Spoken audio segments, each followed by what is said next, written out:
అంతే.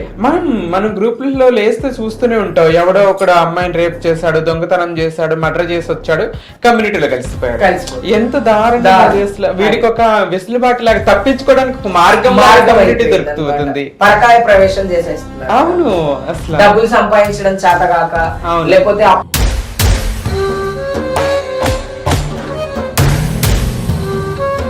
ఎక్కువ చేసేది ఫేకే. ఈ ముగ్గులు పెట్టుకుని అర్ధరాత్రి రోడ్ల మీద దొంగతనాలు చేయటం, కొట్టి డబ్బులు లాక్కోవటం, ఇదంతా చేసేది మగవాళ్ళే. ఇజరా కమ్యూనిటీలో ఎవరూ చేయరు. కొత్త ఇంటి గృహ ప్రవేశాలకు వెళ్ళి బట్టలిప్పి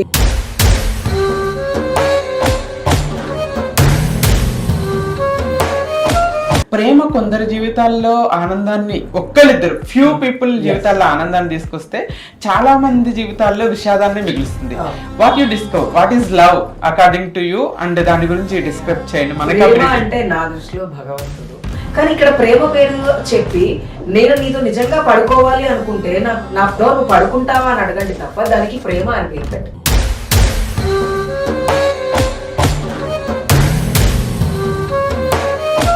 నేను మళ్ళీ చెప్తాను, మీకు నిజంగా ఫన్ కావాలనుకుంటున్నారా, I want to have fun with you, are you okay with me to have fun అని అడగండి. అంతే తప్ప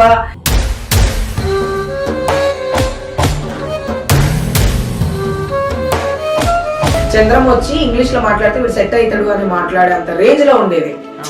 చంద్రముఖి వచ్చిందంటే పోలీస్ స్టేషన్ లో పోలీస్ ఎందుకు మాట్లాడాడంటే చదువుకున్నాం, నా చదువు నాకు నా డిగ్నిటీని ఇస్తుంది. ఇజ్రాయల్కి సంబంధించినవి మాట్లాడే వాళ్ళు చాలా తక్కువ మంది ఉంటారు.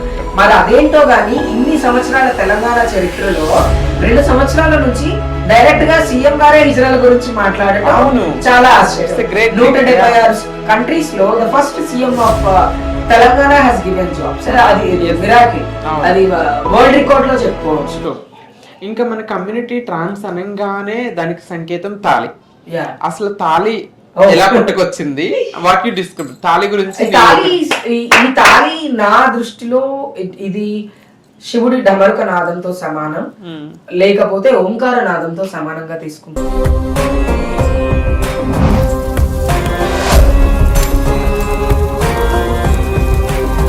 राजा आया दरबार राजकुला रे, बिजली जो घड़के वो तेर दहाड़े, कन्नुले तिमिर उन्हें रोडेड का वंदाने, तलैवा వేరే రకం పార్ట్స్ భద్రం రోయ్ అంటే తమిళ అండ్ తెలుగు కలిపి పడాను.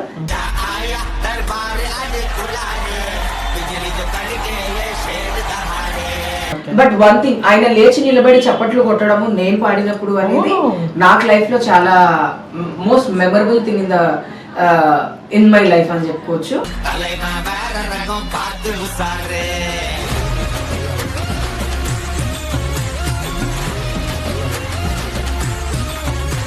అంటే నేను చిన్నప్పటి నుంచి బాగా చదువుకొని డాక్టర్ అవుతాను, లేకపోతే ఐఏఎస్ ఐపీఎస్ అవుతాను అంటాం కానీ అడుక్కుంటాము, అడుక్కునే వాళ్ళం అవుతాము అనేటువంటి ఆలోచన లేదు కదా.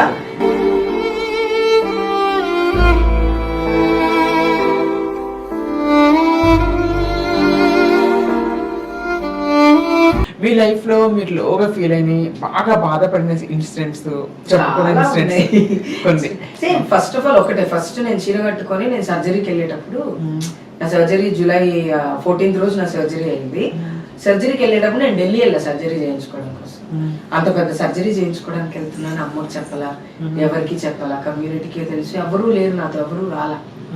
కావేరి అని నా కూతురు ఒకటి వచ్చి తీసుకొని వెళ్ళింది. ట్రైన్ లో పడుకున్నప్పుడు ఒకటే ఏడుపు, బతికితే ఇంటికి వస్తాం, బతకపోతే అమ్మని చూసి చచ్చిపోతే బాగుండు అనిపించింది. ఆ రోజు ఒకవేళ చచ్చిపోతానేమో, అమ్మకు ఒకసారి కనపడి రావాల్సింది, అమ్మని చూడకుండానే నా ప్రాణం పోతుందేమో, అది అది అన్నిటికంటే ఎక్కువ నేను బాధపడింది అది.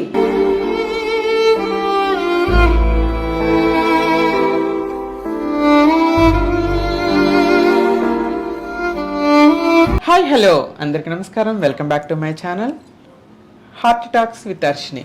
ఈరోజు మనం మల్టీ టాలెంటెడ్ అయినటువంటి ఒక గెస్ట్ని కలవబోతున్నాం.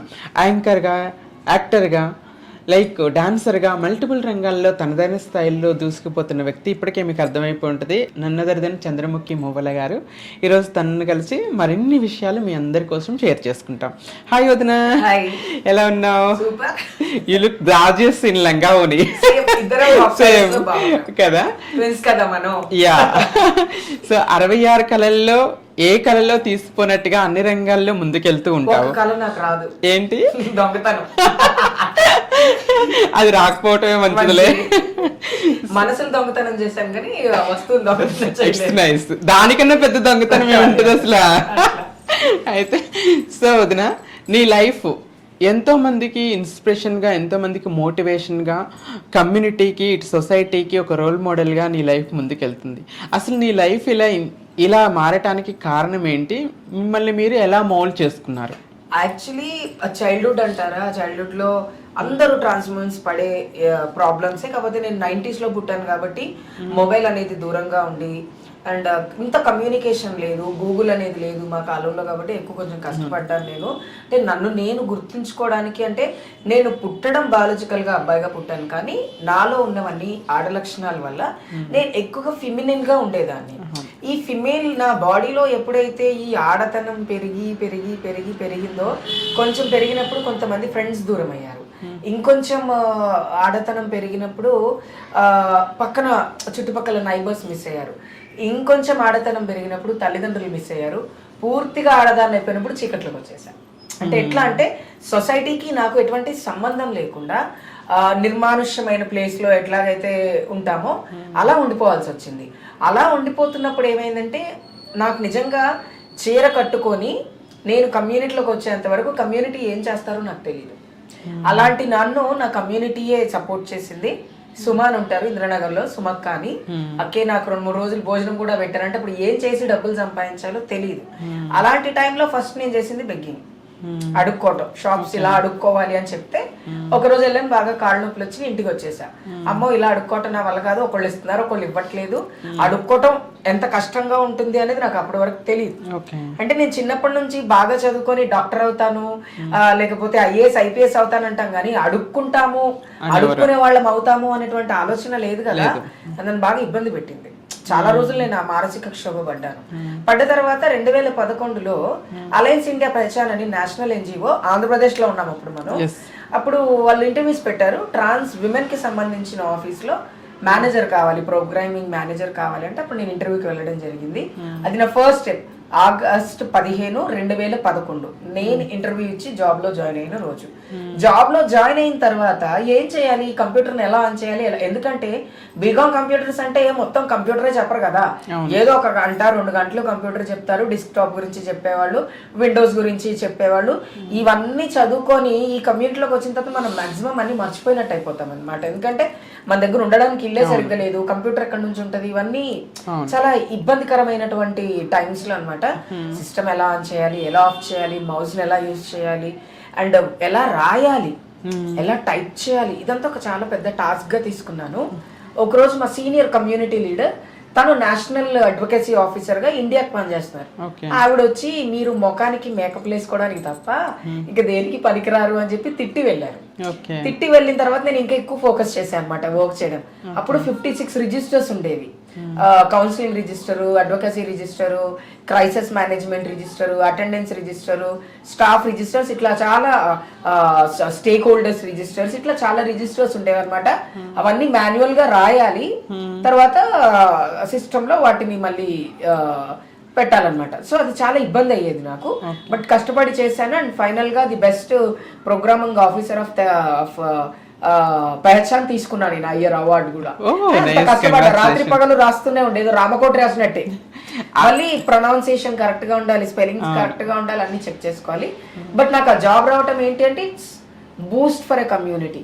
అడుక్కోకుండా, సెక్స్ వర్క్ చేయకుండా ఉద్యోగం చేయొచ్చు అని నాకు అప్పుడే తెలుసు. అలా నేను మెడలో ట్యాగ్ వేసుకోవడం కోసం, సొసైటీలో ఒక అటెన్షన్ కోసం నేను జాబ్ జాయిన్ అయ్యా. ఫస్ట్ మీరు సక్సెస్ అయిన అన్ని రంగాల్లో కొంచెం కొంచెం టచ్ చేస్తూ వెళ్దాం. మీరు రజనీకాంత్ గారి మూవీలో సాంగ్ పాడారు, దానికి అవకాశం ఎలా వచ్చింది, అసలు ఆ ఎక్స్పీరియన్స్?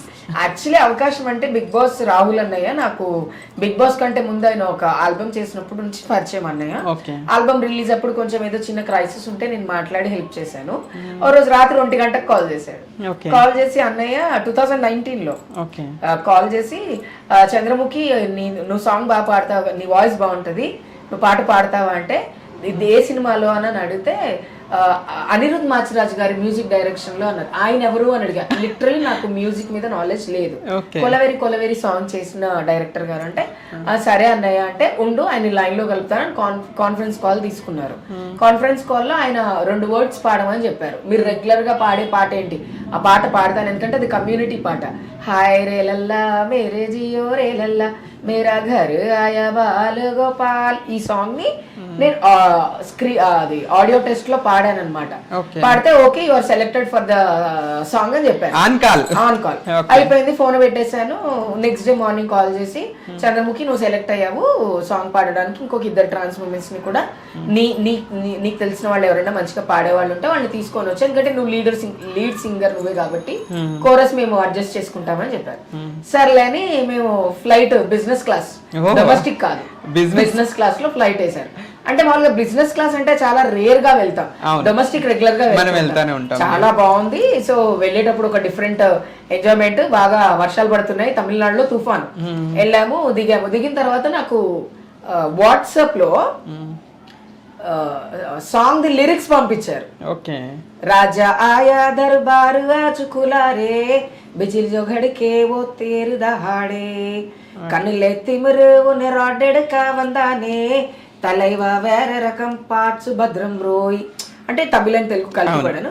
తలైవా అంటే ఎవరు అని పక్కన ఉన్న వాళ్ళని అడిగాను. ఇంకెవరే? రజనీకాంత్. అయితే మనం నిజంగానే రజనీకాంత్ గారి పాట పాడుతున్నాము అని అప్పుడు అనుకున్నా. ఆ సాంగ్ అలా అనిరుద్ మాచిరాజ్ గారు దగ్గరుండి నా చేత పాడించారు, తెలుగు, హిందీ అండ్ తమిళ్ లాంగ్వేజెస్ లో. ఇట్ వాస్ ఎక్స్పీరియన్స్ కాదు, అదొక గాడ్ గిఫ్ట్ అనుకుంటాను. ఎందుకంటే రజనీకాంత్ గారి కోసం పాట పాడాలని చాలా మంది అనుకుంటారు, పెద్ద పెద్ద సింగర్స్ అనుకుంటారు, మనం కాదు. ఆయన టీవీలో చూసి ఎంజాయ్ చేసేవాళ్ళం మనం. అలాంటిది ఆయన ముందు మళ్ళీ ఆడియో లాంచ్ లో లైవ్ లో స్టేజ్ మీద పాడారు రజనీకాంత్. ఆ రజనీకాంత్ గారు ముందు పాడినప్పుడు ఆయన మీతో మాట్లాడారా, కలిసారా? ఆ రోజు ఏమైంది అంటే రజనీకాంత్ సార్ గారు చాలా బిజీగా ఉన్నారు. నెక్స్ట్ డే ఫోన్ లో మాట్లాడించారు. అండ్ నేను మళ్ళీ హిందీ రికార్డింగ్ కి వెళ్ళినప్పుడు సార్ వాళ్ళ ఇంటికి వెళ్ళడం జరిగింది, to just say hi bye అంతే. బట్ వన్ థింగ్, ఆయన లేచి నిలబడి చప్పట్లు కొట్టడము నేను పాడినప్పుడు అనేది నాకు లైఫ్ లో చాలా most memorable thing in my life అని చెప్పుకోవచ్చు. ఆయన్ని చూస్తూ పాట పాడటం, ఆయన నా కళ్ళ ముందు ఉండటం ఆడియో లాంచ్ లో ఇంకా చాలా హ్యాపీ. బట్ ఇంకోటి ఏంటి అంటే ఇలా ఆపర్చునిటీస్ ఇవ్వాలి అన్న ఆలోచన కూడా team of direction department, team of music department కి రావడం great. So I'm very thankful for Anirudh Machiraj sir గారు. యాక్చువల్ గా అంత పెద్ద లెజెండరీ యాక్టర్ రజనీకాంత్ గారు లేసి క్లాప్స్ కొట్టడం అంటే దానికన్నా సక్సెస్ ఏముంటది ఇంకా. వెరీ వెరీ ప్రివిలేజ్ అన్నమాట. అది ఇంకా లైఫ్ లో ఎప్పటికీ మర్చిపోలేము. ఒక 8,000 మంది ఆడియన్స్, పెద్ద పెద్ద వాళ్ళు, కొన్ని వేల లైట్లు మా మీద, కొన్ని వేల మంది అరుస్తులు. It was like beautiful day of my life. Actor గా కూడా మీ కెరీర్ బాగా స్టార్ట్ అయింది. మీరు రానా గారి మూవీలో చేశారు, ఎట్ ద సేమ్ టైం దాని తర్వాత రీసెంట్ గా శ్రీ విష్ణు గారి మూవీలో. ఈ ఎక్స్పీరియన్సెస్ ఎలా ఉన్నాయి? టోటల్ ఎన్ని మూవీస్ లో చేస్తారు? నేను ఇప్పుడు మూవీస్ లెక్క పెట్టలేదు, లెక్క పెట్టుకుంటే డజన్ సినిమాలు దాటాయని చెప్పగలను. చిన్నవి చేసాము, కొన్నిట్లో 1 minute 2 minutes కనపడతాం, కానీ అక్కడ కనీసం ఒక 10 రోజులు పని చేయాల్సి ఉంటది. అలా నేను కల్కి చేశా, కల్కి 8 days పని చేశా. నేను సినిమా చూసుకున్నప్పుడు నాకే నేను 2 seconds కనపడ్డా, అది నేను చెప్పేలోపే మాయమైపోతా అనమాట. అలా కూడా చేశాను నేను. సో ఫస్ట్ నాకు సినిమా ఇండస్ట్రీలో వెళ్ళి సినిమాలు చేయాలని ఆలోచన లేదు. నాకు 2017 లో తేజ సార్ గారు కాల్ చేసి మన సినిమాలో మంచి క్యారెక్టర్ ఉంది చంద్రముఖి, నువ్వే చెయ్యాలి అని చెప్పి పిలిస్తే అప్పుడు నేను సినిమాలు చేయడం స్టార్ట్ చేశా. అది నా ఫస్ట్ మూవీ. కట్ చేస్తే నెక్స్ట్ డే అనంతపూర్లో రానా సార్ గారు ఇలా ఉన్నారు, నేను ఇలా ఉన్నాను, కాజల్ గారు ఇలా ఉన్నారు, నన్ను నిల్చోబెట్టి తేజ సార్ బాగా ఏడవాలి, ఎమోషనల్ గా ఏడవాలి, అదే సీన్ అని చెప్పారు. కాజల్ గారు చచ్చిపోయిన సీన్ నుంచి నేను సినిమాలో ఉంటాను. సో బట్ వన్ థింగ్ నేను ఒకటి చెప్పగలను, directors want trans community to show, but వాళ్ళకి నచ్చినట్టు చూపించడం కాకుండా కొంతమంది డైరెక్టర్లు, తేజ సార్ గారు కావచ్చు, లేకపోతే హసిద్ గోలీ గారు కావచ్చు, మీరు ఎలా ఉంటారో అలాగే నా సినిమాలో కనపడండి అని చెప్తారు. అది నాకు వీళ్ళిద్దరిలో నచ్చిన చాలా పెద్ద క్వాలిటీ అన్నమాట. ఎక్స్పీరియన్స్ అనేది ఏం లేదు, మూవీ అంటే ఒక లైవ్లీవుడ్. నాకు అంటే కొంచెం ఎక్కువ ఇన్కమ్ వచ్చే ఒక అవకాశం ఏదైనా ఉంది అంటే అది సినిమాల వల్ల. But happy with movies also. ఇంకోటి ఏంటి అంటే చాలా మంది రీటేక్లు చేస్తారు, పెద్ద పెద్ద ఆర్టిస్టులు ఉన్నప్పుడు ఇలాంటి వాళ్ళని పెట్టుకుంటే కష్టం అంటారు కదా. నేను చెప్పను, ఒక ఆర్టిస్ట్, చాలా పెద్ద ఆర్టిస్ట్, ఇద్దరం కలిసి ఒక సీన్ చేసాము.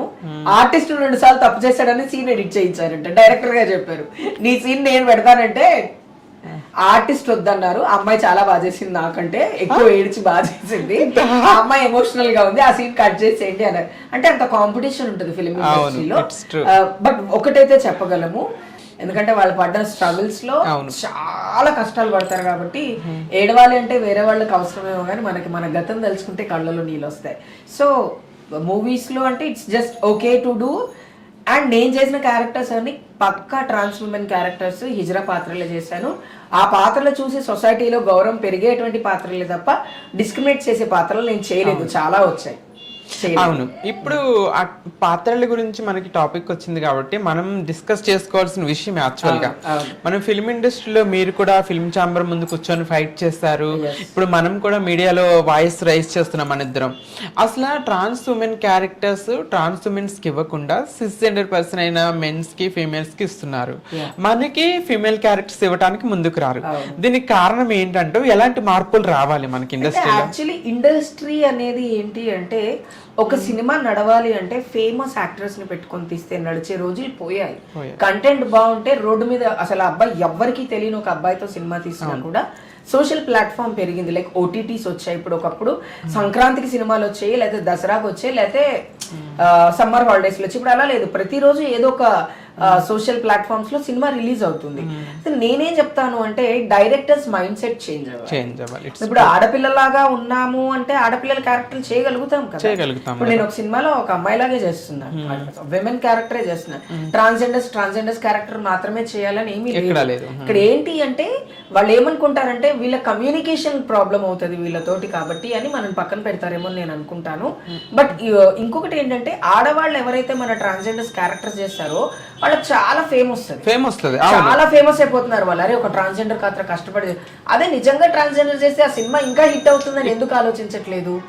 ఈ ప్రొడ్యూసర్స్ కావచ్చు, డైరెక్టర్స్ కావచ్చు, ఆలోచించాలి ఖచ్చితంగా. దీనిపైన చర్చలు జరగాలి.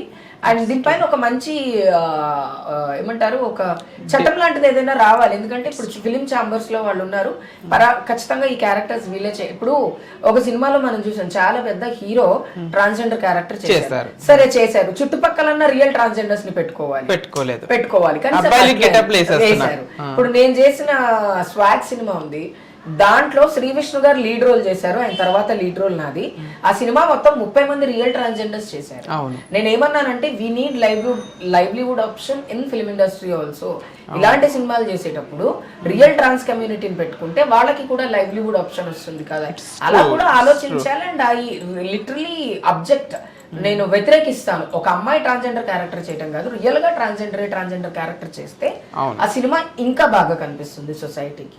చూడాలి మరి. సేమ్ థింగ్ రీసెంట్ గా నేను కూడా సేమ్ ఇష్యూ ఫేస్ చేస్తాను. ఒక ట్రాన్స్ క్యారెక్టరే ఆడిషన్ కి వెళ్ళాను, ఆడిషన్ లో 90% ఓకే అన్నట్టుగా చెప్పారు, తర్వాత నేను అమ్మాయిలాగా ఉన్నానని చెప్పేసి అమ్మాయిని పెట్టుకున్నాను సిస్జెండర్ పర్సన్. ఎంత బాధాకరమైన విషయం. ట్రాన్స్జెండర్స్ అంటే గడ్డాలు మీసాలతో ఉండాలని ఎక్కడ ఉంది? కిన్నరులు అంటే ఎంత అందంగా ఉంటారు పురాణాల్లో, కొంచెం చెక్ చేసుకోవాలి వీళ్ళు వెళ్ళి. అంతే తప్ప ఏంది మంచి కళ్ళు తిరుగున్న మగవాడు చీర కట్టుకుంటే అది కామెడీ అని మీరు అనుకుంటారేమో కానీ అది చూడడానికి చాలా వల్గర్ గా ఉంటది. అవును, పురాణాల గురించి వచ్చింది కాబట్టి మనము రీసెంట్ గా ఒకరితో నాకు డిబేట్ అయిందనమాట. అసలు పురాణాల్లో ట్రాన్స్ కమ్యూనిటీకి సంబంధించిన మనుషులు ఎవరున్నారు, హిజ్రాలు అంటే పురాణాల్లో ఎవరు అని చెప్పేసి నన్ను క్వశ్చన్స్ చాలా మంది అడిగారు. నాకన్నా కూడా మీరు ఇంకా బాగా ఆన్సర్ చెప్తారు ప్రేక్షకులందరికీ అని చెప్పేసి నేను మిమ్మల్ని అడుగుతున్నా. మన పురాణాల్లో అసలు ట్రాన్స్జెండర్స్ వ్యవస్థ గురించి కానీ ట్రాన్స్జెండర్స్ వేషంలో ఉన్న వాళ్ళు ఎవరున్నా వాటి గురించి కొంచెం ఎక్స్ప్లెయిన్. యాక్చువల్లీ ఏంటి అంటే మహాభారతం తీసుకుంటే శిఖండికి ఉన్నటువంటి శాపం ఏంటంటే పగలు స్త్రీగాను రాత్రి పురుషుడుగాను, పగలు పురుషుడుగాను రాత్రి స్త్రీగాను ఉంటుంది తను. అంటే తను ఏంటి అంటే జెండర్ నాన్ కన్ఫర్మ్డ్ అనుకోవాలి, తను ఒక ట్రాన్స్జెండర్ అనమాట. అండ్ శిఖండి వాళ్ళ తండ్రి ఏం చేస్తాడు అంటే తనని ఆడపిల్లలా పెంచుతాడు, మగపిల్లోళ్ళలాగా పుట్టాడు అని ఒక పురాణం చెప్తుంది. అందులోనూ అంబాలికల ప్రతిరూపం శిఖండి. శాపగ్రస్తం వల్ల తను ఇలా పుడుతుంది. అండ్ ఈ శిఖండి లేకుండా మహాభారత యుద్ధమే లేదు. ఎందుకంటే కౌరవుల సైడ్ మన భీష్మాచార్యుడు ఉన్నారు, అర్జునుడి కంటే 100 రెట్లు పెద్ద యోధుడు, ఆయన పెద్ద వారియర్ అన్నమాట. అలాంటి ఆయనను ప్రతిఘటించడానికి శ్రీకృష్ణుడు ఎవరిని పిలుస్తాడు? శిఖండిని పిలుస్తాడు. శిఖండి వచ్చి యుద్ధ రంగంలో నించున్నప్పుడు, నేను స్త్రీ పట్ల కానీ స్త్రీ రూపంలో ఉన్న వాళ్ళు ఎవరి మీద అయినా సరే నేను నా బాణాలను వదలను అని చెప్పి అస్త్ర సన్యాసం చేసేస్తాడు. అక్కడ ఆయన అస్త్ర సన్యాసం చేయడం వల్లే చనిపోయాడు తప్ప లేకపోతే భీష్మాచార్యుడికి చావు లేదు. అది భీష్మాచార్యుడిని ఒక జన్మలో శిఖండి ప్రేమించి ఉంటుంది, అంబా అనే ఒక క్యారెక్టర్ లో. కాబట్టి ఈ మెయిన్ ఏంటి అంటే శిఖండి పాత్రను మనం ఎగ్జాంపుల్ గా తీసుకుంటే తను ఒక చాలా పెద్ద వారియర్ మహాభారతం. ఆవిడే మనకి ఎగ్జాంపుల్ పురాణంలో. ఇంకా మహాభారతంలో అయిపోయిన తర్వాత రామాయణంలో తీసుకుంటే మోహిని, అందులో 8 మంది ఉంటారు ట్రాన్స్ విమెన్స్. సప్త ఋషుల్లాగా సప్త కిన్నరులు ఉంటారు. సప్త కిన్నరుల్లో సరస్వతి అట్లా ఒక 8 పేర్లు ఉంటాయి. 8 కూడా చెట్ల పేర్లే అన్నమాట. మోహిని అనే ఒక శక్తి పేరు. వాళ్ళు ఏం చేశారు అంటే శ్రీరామచంద్రుడు ఎప్పుడైతే అరణ్యానికి వనవాసానికి వెళ్ళడం స్టార్ట్ చేశాడో, ఆయన వనవాసానికి వెళ్ళేటప్పుడు అందరూ కూడా మొత్తం అయోధ్య మొత్తం కదిలి యమునా నది దగ్గరికి వెళ్ళి ఆయన సాగనంపినప్పుడు, అయోధ్య ప్రజలారా, అమ్మలారా, అక్కలారా, పశుపక్షాదులారా, మీరందరూ వెళ్ళిపోండి, నేను మళ్ళీ 14 సంవత్సరాల తర్వాత వస్తాను అని చెప్పి ఆయన వెళ్ళిపోయినప్పుడు అందరినీ వెళ్ళిపోమని చెప్పాడు. కానీ ఈ మోహిని గ్రూప్ ఎవరైతే ట్రాన్స్ విమెన్స్ 8 మంది ఉన్నారో వాళ్ళని వెళ్ళమని చెప్పలేదని వాళ్ళు 14 సంవత్సరాలు అక్కడ ఘోరమైన తపస్సు చేశారు.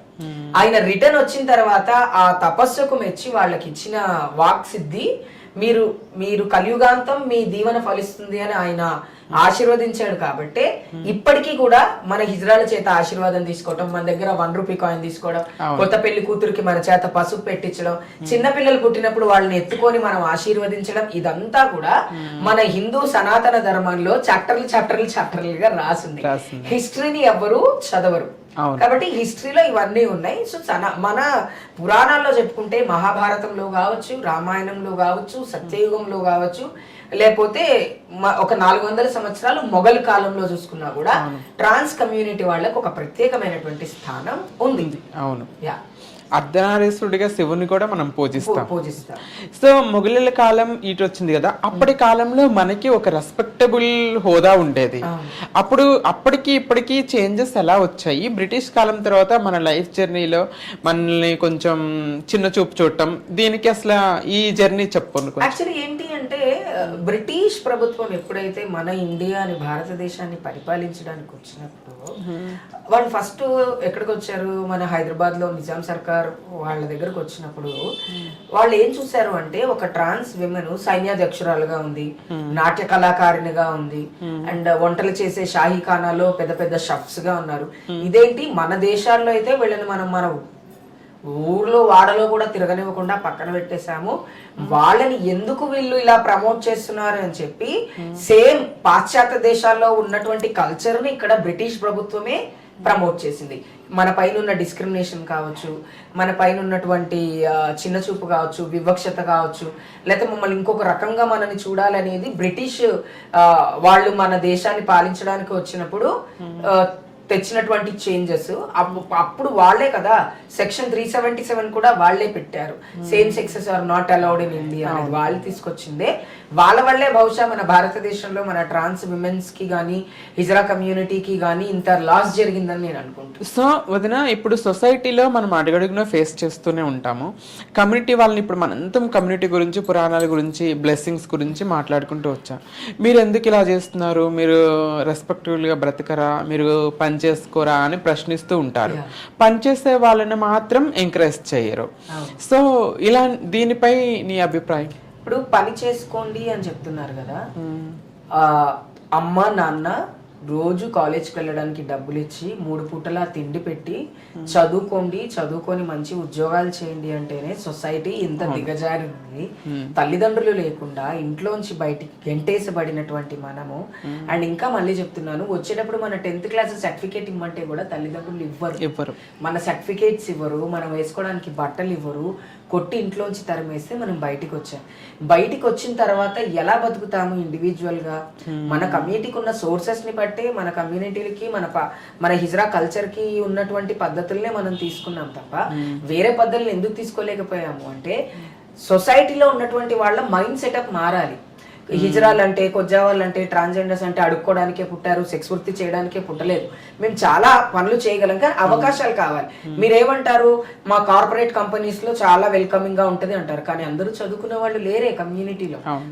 పోనీ ఇప్పుడు డిగ్రీ చదువుకున్న వాళ్ళకి ఈ ఉద్యోగాలు అని చెప్తారు, 10th పాస్ అయిన వాళ్ళకి ఇంకొక ఉద్యోగం ఉందని చెప్తారు. అలానే అందరూ 10th పాస్ అవ్వలేదే. ఎప్పుడు మనకి ప్రాబ్లం స్టార్ట్ అవుతుంది? 6th క్లాస్ లోనో, 7th క్లాస్ లోనో, 5th క్లాస్ లోనో స్టార్ట్ అవుతుంది. మనం 10 సంవత్సరాలు ఉన్నప్పటి నుంచి మనకు జరిగే ఈ ప్రయాణంలో మనం తల్లిదండ్రుల్ని కోల్పోతాం, చదువుని కోల్పోతాం, ఇల్లును కోల్పోతాం. మనని మనం ఏ రకంగానూ వెనక్కి తిరిగి చూసుకుంటే మనకు లైఫ్ లో ఏమీ కనపడదు.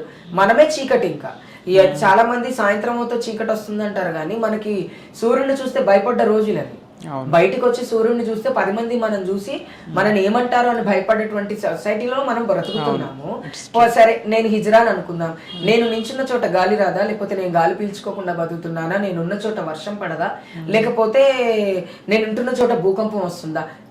జనరల్ గా ఆడవాళ్ళు మగవాళ్ళు ఎలాగైతే సొసైటీలో బ్రతుకుతున్నారో వాళ్ళలాగే నేను బ్రతుకుతున్నా. నేనేంటి చేంజ్?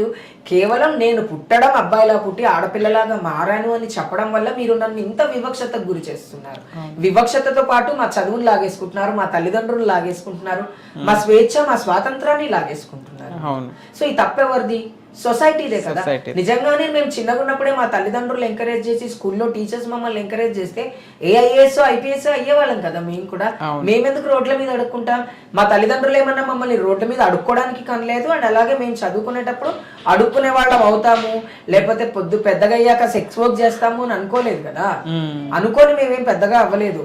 సొసైటీలో మాకు ఎటువంటి ఆధారం లేకపోవడం వల్లే మేము ఈ రోజు ఈ పొజిషన్ లో ఉన్నాం. ఇప్పటికీ కొంతవరకు కొంత ఎంకరేజ్మెంట్ ఉంది, బట్ అది కూడా 10%, 5%, అంతకంటే అయితే లేదు. సో నెక్స్ట్ వదిన, ఇప్పుడు ప్రజెంట్ గా ఉన్న దాంట్లో మన కమ్యూనిటీకి ప్రశ్నగా, ఇప్పటికీ ఒక ప్రశ్నగానే మిగిలిపోయేది ప్రేమ. ప్రేమ పేరుతో చాలా మంది సూసైడ్స్ చేసుకుంటున్నారు, చూస్తాను ఉన్నాం. ప్రేమ కొందరి జీవితాల్లో ఆనందాన్ని, ఒక్కళ్ళిద్దరు ఫ్యూ పీపుల్ జీవితాల్లో ఆనందాన్ని తీసుకొస్తే చాలా మంది జీవితాల్లో విషాదాన్ని మిగులుస్తుంది. What you discover, what is love according to you, and దాని గురించి డిస్క్రైబ్ చేయండి మన కమ్యూనిటీ. అంటే నా దృష్టిలో భగవంతుడు, eternal power is known as love. నేను అదే అనుకుంటాను. అండ్ ఇంకో దాంట్లో ముఖ్యంగా మనం ప్రేమ గురించి మాట్లాడుకుంటే, అమ్మ మనని ఎంత నిస్వార్థంగా ప్రేమిస్తుందో, నాన్న మనని ఎంత నిస్వార్థంగా ప్రేమిస్తాడో, అంతే నిస్వార్థంగా మనం కూడా ఇంకొకరిని ప్రేమిస్తాం. అది తల్లిదండ్రులు కావచ్చు, బాయ్ ఫ్రెండే కావచ్చు, లేకపోతే భర్తే కావచ్చు. కానీ ఇక్కడ ప్రేమ పేరు చెప్పి నేను నీతో నిజంగా పడుకోవాలి అనుకుంటే నాతో నువ్వు పడుకుంటావా అని అడగండి తప్ప దానికి ప్రేమ అని పేరు పెట్టకండి. అవును, నేను మళ్ళీ చెప్తున్నా, మీకు నిజంగా ఫన్ కావాలనుకుంటున్నారా, I want to have fun with you, are you okay with me to have fun అని అడగండి. అంతే తప్ప నువ్వు లేకపోతే నేను చచ్చిపోతాను అని చెప్పి చాటింగ్లు చేసి. మళ్ళీ చెప్తున్నా, ఒక అబ్బాయి మన వెంబడి కుక్కలాగా తిరుగుతాడు ఎప్పటి వరకు? మనం వాడికి ఐ లవ్ యూ చెప్పేంత వరకు. మనం ఒక్కసారి ఐ లవ్ యూ చెప్పిన తర్వాత వాడు మనని కుక్కని చేసి ఆడిస్తాడు. ట్రాన్స్ విమెన్స్ లో కూడా జరుగుతుంది. ఎవ్రీ వన్ లైఫ్ లో ప్రేమించేటప్పుడు నువ్వు లేకుండా చచ్చిపోతాను, నువ్వు లేకుండా చచ్చిపోతాను సర్లే అని మనం ప్రేమించడం స్టార్ట్ చేసిన తర్వాత వాడు మన మెడలో ఒక బెల్ట్ వేసి మనం లాగుతాడు. సేమ్ ట్రాన్స్ విమెన్స్ లో అదే జరుగుతుంది. బండి కోసం ప్రేమించడం, డబ్బుల కోసం ప్రేమించడం, లావిష్ లైఫ్ కోసం ప్రేమించడం. అంటే హిజ్రాలు అంటే ఏంటంటే పొద్దంతా బాగా కష్టపడి డబ్బులు తెస్తారా, మనం ఐ లవ్ యూ చెప్తే మనకు పెడతారు, మనకు తాగిపిస్తారు, తినిపిస్తారు, మనకు శారీరక సుఖాన్ని ఇస్తారు అనేది ఇప్పుడున్న జనరేషన్ లో అనుకుంటున్నారు పిల్లలు, అనుకుంటున్నారు. కాబట్టి ఇలాంటి ప్రేమలో మనం పడకుండా ఉండాలి అంటే, సరే తల్లిదండ్రులతో మాట్లాడలేకపోతున్నాం, ఒంటరిగా ఉంటున్నాం, మెడిటేషన్ చేసుకోండి, పుస్తకాలు చదవండి, దేవుడికి దగ్గర అవ్వండి. దేవుడికి ఎందుకు, మనకి దేవుడికి ఎందుకు అంత దూరం? దేవుడికి దగ్గర అవ్వచ్చు. కృష్ణుని ప్రేమించే వాళ్ళు చాలా మంది ఉంటారు, అమ్మవారిని ప్రేమించే వాళ్ళు చాలా భక్తితో. అంటే నిస్వార్థమైనటువంటిది ఏంటి అంటే ప్రేమ. ఏది కోరుకోకుండా ప్రేమించేదే ప్రేమ. అంతే తప్ప ప్రేమించి తర్వాత నాకు ఇది కావాలి అది కావాలి, లేకపోతే నేను ఇచ్చేస్తాను వచ్చేస్తాను, పిల్లలు పుట్టరని చెప్పి మా ఇంట్లో వాళ్ళు నిన్ను వదిలేయమంటున్నారు, ఈ స్టఫ్, ఈ చెత్త చెదారం అంతా వేస్ట్ గాళ్ళు మాట్లాడేమాట. అది ప్రేమ కాదు. కేవలం వాడికి రాత్రి పడక సుఖం కావాలి కాబట్టి, వాడి దగ్గర డబ్బులు లేవు కాబట్టి, ఫ్రీగా ఒక యాక్సెస్ దొరికింది కాబట్టి వాడు వాడుకున్నాడు. అలాంటి వాళ్ళ చేతిలో మన కమ్యూనిటీ పడకుండా ఉండాలంటే మన మైండ్ మన కంట్రోల్లో ఉండాలి. మన మైండ్ని మనం కంట్రోల్ చేసుకోగలిగితే ఎంత మంచివాడు వచ్చి 100 సార్లు ఐ లవ్ యూ చెప్పినా కూడా మనం పట్టించుకోకుండా ఉంటాం. అండ్ ఇంకోటి, బలవంతంగా చనిపోతున్నారు అంటే, ఇప్పుడు సరే నేనే ఉన్నా, నేను ఒక ఎక్స్ని ప్రేమించాను, ఆయన పేరు ఎక్స్ అనుకుందా, ఆయన నన్ను వదిలిపెట్టి వెళ్ళిపోయాడు, ఆయన వెళ్ళిపోయాడు, కానీ నా ప్రేమ అలాగే ఉంది కదా. నా ప్రేమలో ఎటువంటి మార్పు ఉండకూడదు కదా.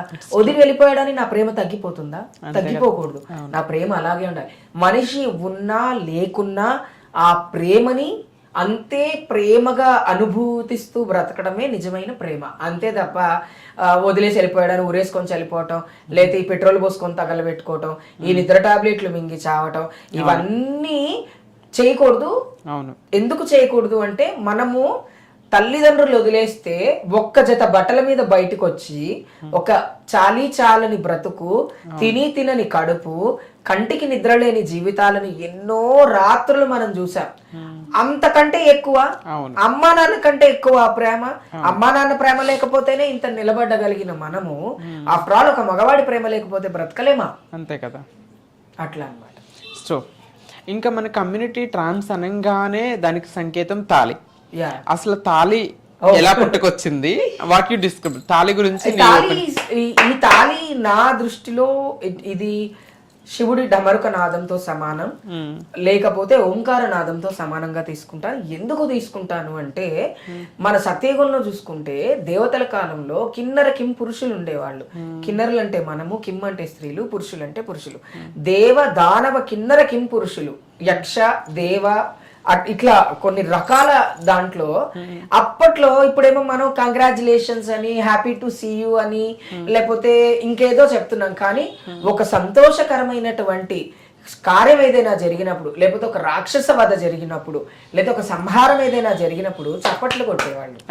అదేంటంటే సంతోషాన్ని వ్యక్తం చేయడానికి వాడేదే ఈ చప్పట్లు, అంతే తప్ప వేరే ఏ ఉద్దేశం లేదు. And this is very spiritual and very powerful. శబ్దం ఈజ్ నథింగ్ బట్ శివుడు, శివుడు ఈజ్ నథింగ్ బట్ శబ్దం. కాబట్టి దీన్ని శబ్దం లాగే తీసుకోవాలి. ఇది వెరీ పాజిటివ్. ఒక 100 మంది, ఒక 200 మంది ట్రాన్స్జెండర్స్ ఒకే లయబద్ధంగా చప్పట్లు కొట్టగలిగితే అక్కడ సాక్షాత్తు దేవతలు నర్తిస్తారు అనేది ఆ సౌండ్కు ఉన్నటువంటి పవర్ అని చెప్పుకుంటారు పురాణాల్లో పెద్దవాళ్ళు. మా కమ్యూనిటీలో మన నాని గురువులు, దాది గురువులు కూడా చెప్తారనమాట. అంత పవర్ ఉంటుంది ఆ తాళికి. కాబట్టి తాళి అంటే భగవంతుడు, దాన్ని ఎక్కడ పడితే అక్కడ కొట్టి దాన్ని వాల్యూ తీయకూడదు. మనం బ్లెస్సింగ్స్ ఇచ్చేటప్పుడు కూడా దేవుడు నిన్ను చల్లగా చూడండి, అక్కడ కూడా మనం తాళియే కొడతాం. కాబట్టి ఆ తాళికున్న వాల్యూ అది. Great. So coming to your life, ఇప్పుడు వరకు జనరల్. సో మా వదినని మేము ఫ్యూచర్ లో పాలిటిక్స్ లో ఏ స్టేజ్ లో చూడబోతున్నాం? ఆల్రెడీ మీరు ఎమ్మెల్యేగా కంటెస్టెంట్ చేశారు ఒక హైదరాబాద్ లోనే. తర్వాత ఇప్పుడు మనకి రీసెంట్ గా గవర్నమెంట్ నుండి మున్సిపాలిటీ ఎలక్షన్స్ కూడా అప్లై చేయమనేసి అనౌన్స్మెంట్ వచ్చింది.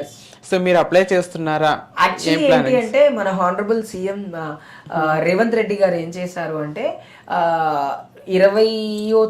17వ తారీఖున హైదరాబాద్ లో జనవరి 17వ తారీఖు ఒక మీటింగ్ పెట్టినప్పుడు కార్పొరేటర్స్ తర్వాత పొజిషన్ కార్పొరేటర్స్, ఆ పొజిషన్స్ ని ట్రాన్స్ విమెన్స్ కి ఇస్తే వాళ్ళు కూడా బాధ్యతగా వాళ్ళకు ఉన్నటువంటి సమస్యలు ప్రభుత్వంతో చర్చించగలుగుతారు. కాబట్టి వాళ్ళకి అవకాశాలు ఇవ్వండి అని ఒక మీడియా ముఖంగా ఒక ప్రెస్ లో చెప్పడం జరిగింది. అండ్ ఆ తర్వాత మేము కూడా చాలా మంది కూడా మా నియర్ బై ఉన్న కార్పొరేట్ ఆఫీసెస్ కి వెళ్ళడం, కార్పొరేట్స్ ని కలవటం, అలాగే మండల ఆఫీసర్లని కలవటం జరిగింది. కానీ అది ఇంకా జీవోగా మాత్రం డెవలప్ అయ్యి రాలేదు. ఒకవేళ అది నిజంగా జీవోగా డెవలప్ అయ్యి వస్తే మాకు వితౌట్ ఎలక్షన్స్ మేము కార్పొరేటర్స్ అవ్వచ్చు తెలంగాణ స్టేట్ లో. అది చాలా పెద్ద అవకాశం. అండ్ ఇప్పుడు ఎలక్షన్స్, ఓట్లు, ఇదంతా చాలా పెద్ద ప్రాసెస్. అండ్ ఇంకోటి, మనకున్నటువంటి చాలా చిన్న లైఫ్ అండ్ చాలా చిన్న సర్కిల్లో మనం అంతా చేయలేము. ఇవాళ రేపు ఎలక్షన్స్ అంటే ఏంటి, డబ్బుతో కూడుకున్నటువంటిది ఎలక్షన్ అంటే తప్ప ఊరికే చేసేది ఎలక్షన్ కాదు. అంత డబ్బులు మన దగ్గర లేవు. కాబట్టి నామినేటెడ్ పోస్టులు ఏమైనా ఇస్తే అది ఎమ్మెల్యే అయినా పర్వాలేదు, ఎంపీ అయినా పర్వాలేదు, లేకపోతే ఇంకే పొజిషన్ అయినా పర్వాలేదు, నామినేటెడ్ పోస్టులు ఏవైనా ఇస్తే దాంట్లో నేను ముందు ఉంటాను మన తెలంగాణ స్టేట్ లో తీసుకోవడానికి. అది కాకుండా ఒకవేళ పాలిటిక్స్ లో అంటే పొజిషన్స్ ఉంటేనే పాలిటిక్స్ లో పనిచేయాలి అని కాదు. ఒక good leader is a politician. Politics వేరు, లీడరిజం వేరు. ఇప్పుడు మహాత్మా గాంధీ పొలిటీషియన్ కాదు, ఆయన ఒక లీడర్. రేవంత్ అన్న ఒకప్పుడు పొలిటీషియన్ కాదు, జస్ట్ లీడర్ గా స్టార్ట్ అయ్యి పవర్ తీసుకుంటే ఎక్కువ పని చేయగలమని వీళ్ళు పొలిటీషియన్స్ అయ్యారు తప్ప చాలా మంది.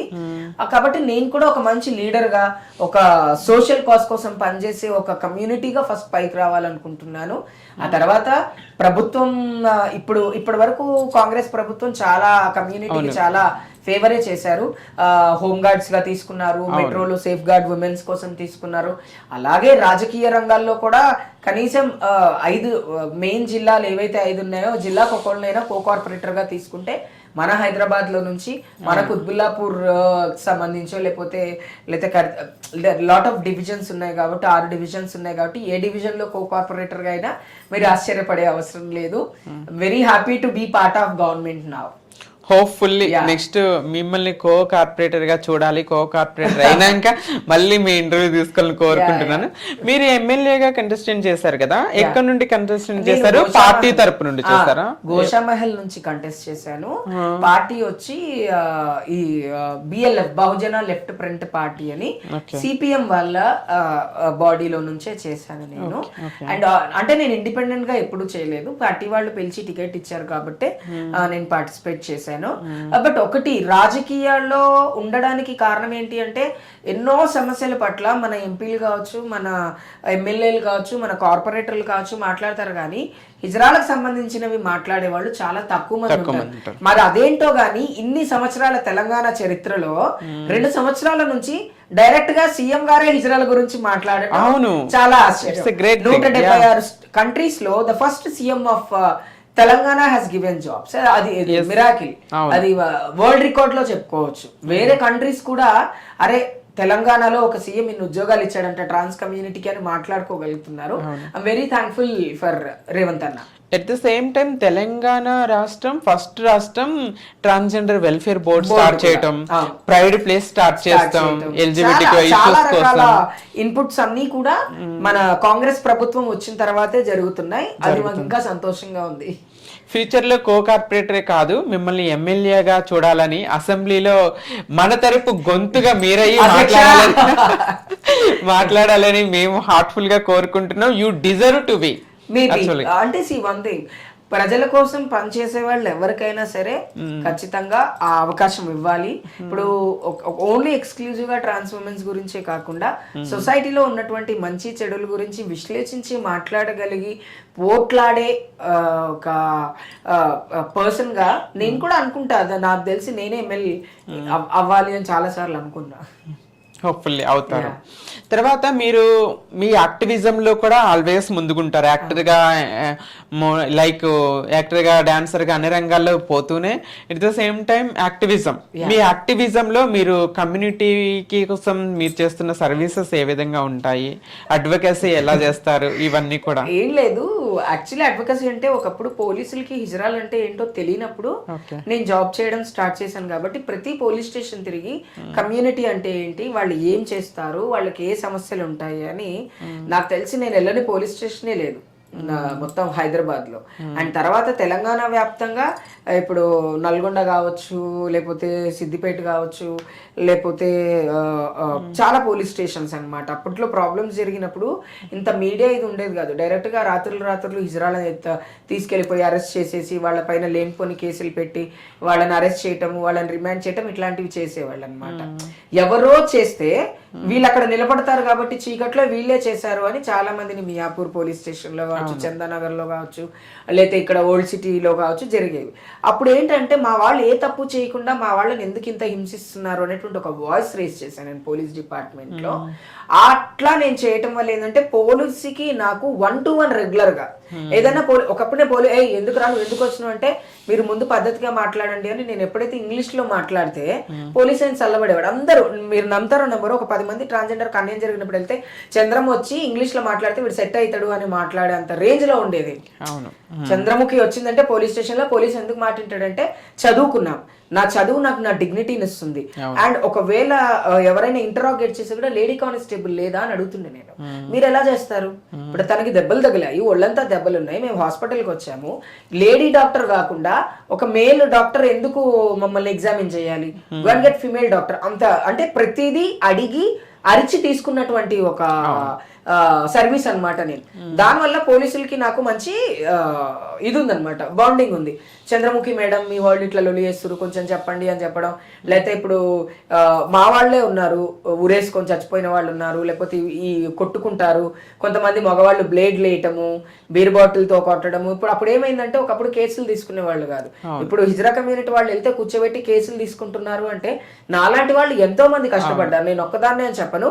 మేబీ నేను స్టార్ట్ చేశాను, నేను స్టార్ట్ చేశాక చాలా మంది, నువ్వు కొన్ని పోలీస్ స్టేషన్స్ కి వచ్చావు నాతో పాటు సమస్యలు ఉన్నప్పుడు, వైజయంతి గారు చాలా పోలీస్ స్టేషన్స్ కి వచ్చారు మనతో పాటు. సో అట్లా they are some leaders who are exclusively working for trans community to advocacy police. ఎందుకంటే పోలీస్ వల్ల ఎక్కువ ప్రాబ్లం ఉంటది, కానీ ఇప్పుడు ఫ్రెండ్లీ పోలీస్ అయ్యింది, బట్ ఇప్పుడు కూడా కొన్ని చోట్ల ప్రాబ్లమ్స్ ఉన్నాయి. బట్ ఒకటైతే చెప్తున్నాను, మన గురించి తెలవనప్పుడు ఉన్నటువంటి ప్రభుత్వం ఒకలాగుంది, మన గురించి తెలిసిన తర్వాత ప్రభుత్వం కావచ్చు, ప్రభుత్వ యంత్రాంగం కావచ్చు, డిఫరెంట్ గా బిహేవ్ చేస్తుంది. దానికోసమే మేము ఇన్ని ఇయర్స్ కష్టపడ్డారు, ఎన్నో ఇంటర్వ్యూస్, ఎన్నో ప్రెస్ మీట్లు, ఎన్నో ధర్నాలు, ఎన్నో ర్యాలీలు, ఇవన్నీ చేశాం కాబట్టి ఈ రోజు కాంగ్రెస్ ప్రభుత్వం ఇంత తొందరగా హిజ్రా కమ్యూనిటీకి సర్వీసెస్ ఇస్తుంది. సో నా యాక్టివిజం ఏమి అర్ధరాత్రి ఫోన్ చేసి అమ్మ నేను ఉరేసుకొని చచ్చిపోతున్నా, నా మొగుడు నన్ను మోసం చేసినంటే నేను ఉరకడమే, వెళ్ళాలి, కూర్చోవాలి, మాట్లాడాలి, కౌన్సిలింగ్ చేయాలి, రావాలి. పోలీసులు ఎవరైనా సెక్స్ వర్క్ హాట్స్పాట్ నుంచి పట్టకపోతారు, ఎవడో ఒకడు ఏదో గొడవ చేస్తారు, పోయి సార్ మాకు వేరే వృత్తి లేదు సార్, మాకు ప్రభుత్వంలో కనీసం పెన్షన్ లేదు, ఏం లేదు, తల్లిదండ్రులను వదిలిపెట్టేసి బతుకుతాం సార్, వాళ్ళతో మాట్లాడి వాళ్ళకి మన సమస్యలు చెప్పి వాళ్ళని తీసుకురావటం అనేది చాలా పెద్ద టాస్క్. నాకు అందరు పోలీసులు గుడ్ ఉండరు, కొంతమంది అసలు ముందు వీడిని లోపల వేయండి అనేవాళ్ళు నేను పోయినప్పుడల్లా, వీడిని వేయండి, వీడిని వేస్తే ఇక్కడ జాతర అంతా తగ్గిద్ది. సో అదనమాట మా హక్కుల కోసం పోరాడడంతో పాటు మా పైన జరిగే హింసని ప్రతిఘటించడానికి నేను బాగా గట్టిగా పనిచేశాను. అండ్ దానివల్లే మేబీ ఈరోజు చంద్రముఖి ఇక్కడ ఉంది. అవును, ఆఖరికి సెక్షువల్ అబ్యూస్ జరిగిన ఎవరి వల్ల అయినా నాకు ఫోన్ వస్తే నేను ఇమీడియట్ గా వెళ్తా మాట్లాడడానికి. అవును, ఇట్లా మన కమ్యూనిటీ మీద సొసైటీలో ఒక బ్యాడ్ మార్క్ కూడా పడిపోతుంది. ఎందుకంటే ఇప్పుడు మన కమ్యూనిటీలో చాలా మంది కష్టపడి పైకి వచ్చి ఒక రెస్పెక్టబుల్ లైఫ్ లీడ్ చేస్తున్న వాళ్ళు ఉన్నారు, like you, like me, like many doctors, lawyers, అన్ని రంగాల్లో మనల్ని మనం ప్రూవ్ చేసుకుంటూ గ్రౌండ్ నుండి ఏమీ లేకుండా, ఏ సపోర్ట్ లేకుండా కష్టపడి ముందుకు వచ్చిన వాళ్ళం మనం ఉన్నాం.